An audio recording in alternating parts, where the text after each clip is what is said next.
آج کشمیر ڈے کے اوپر بات کر لیتا ہوں۔ سب سے پہلی جو بات میری نظر میں آتی ہے کہ ہم مسلمان دنیا میں ذلیل و خوار کیوں ہو رہے ہیں؟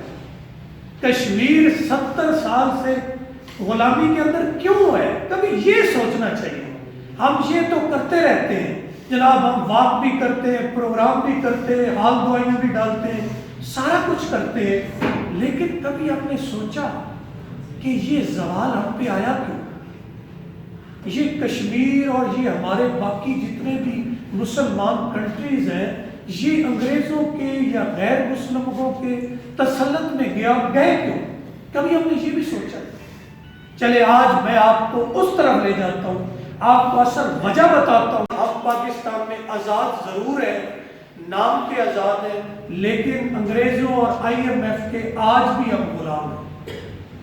ہم ظاہری طور پہ آزاد ہیں، لیکن ہم ان کی آج بھی ہم ان کی غلامی میں ہیں، اصل میں ہم آزاد آج بھی نہیں۔ تو آپ مجھ سے پوچھیں اس کی وجہ کیا ہے؟ تو میرا یہ بڑا فیوریٹ کویسچن تھا، جب میں آپ کی ایج میں تھا میرے ذہن میں یہ سوال بولتا رہا کہ آخر وجہ کیا ہوئی؟ مسلمانوں کے اوپر یہ زوال آیا کیوں؟ تو میرے عزیز طلبہ، میں نے جب کتابوں کو کھنگالا، دیکھا، اس کی ریسرچ کی، تو پتہ چلا کہ مسلمان کے اوپر یہ جو زوال آیا ہوا ہے، یہ اس کے اپنے ہی اعمال کی وجہ سے یہ زوال آیا۔ اقبال نے کہا تھا کہ ہم معزز تھے زمانے میں صاحب قرآن ہو کر، اور پھر کھار ہوئے اس زمانے میں تارک قرآن۔ جب ہم نے قرآن مجید کو چھوڑا تو پھر دنیا میں مسلمان کو جوتے پڑنے شروع ہو گئے، مسلمان دنیا میں ذلیل و خوار ہو گئے۔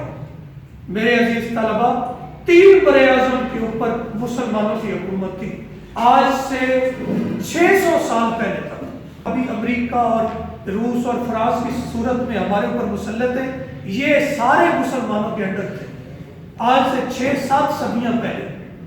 پھر ہوا کیا کہ مسلمان جب عیاشی میں پڑ گیا، مسلمان کبھی اس کو کوئی انسان اس کو غلام نہیں بنا سکتا۔ یہ اللہ نے ایسا مذہب، ایسا دین پیدا کیا ہے کہ جو اس پہ چلے گا اس کو اللہ کسی کا غلام نہیں بناتا۔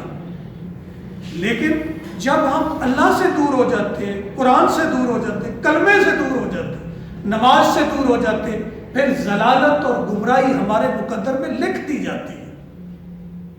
میرے عزیز طلبہ، ہمیں اگر کشمیر آزاد کروانا ہے، اپنے آپ کو IMF سے آزاد کروانا ہے، میرے عزیز طلبہ، میں اس کا ایک ہی کلیہ آپ کو دیتا ہوں، اسلام کی طرف دوبارہ آنا پڑے گا۔ جب ہم اللہ تعالیٰ کی طرف دوبارہ آ جائیں گے،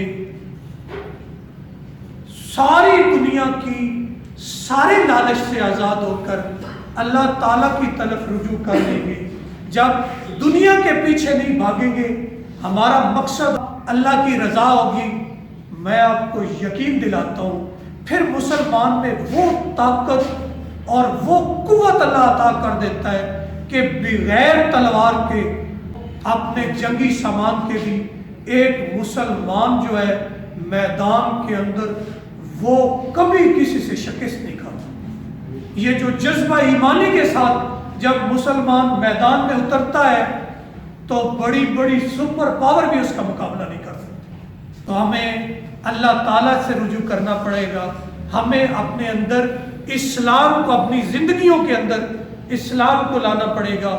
نہ صرف ہم غیروں سے آزاد ہو جائیں گے، بلکہ دنیا کے لالچ اور دھوکے سے بھی آزاد ہو کے دنیا اور آخرت میں اللہ تعالیٰ کی کامیابی سمیٹ لیں گے۔ میری آپ سے گزارش ہے کہ آپ جس بھی مقام پہ ہیں، جہاں پہ بھی ہیں، پہلے سب سے پہلے اپنے اندر جھانکیں، کیا ہم قرآن کے ساتھ محبت رکھتے ہیں؟ قرآن سے دوری تو نہیں ہم نے اختیار کی ہوئی؟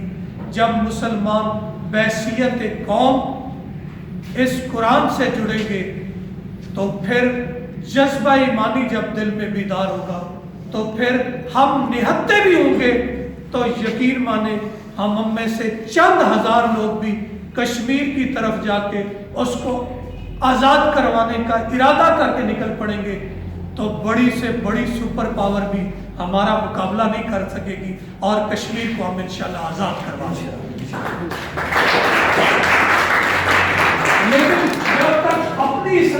کریں گے, اپنے دل میں جذبہ ایمانی پیدا نہیں کریں گے, اپنے آپ کو بھی دھوکہ دیتے رہیں گے. اور کشمیر کے اوپر ہمارا رونا یہ مگرمچھ کے آنسوؤں کے سوا کچھ بھی نہیں ہوگا.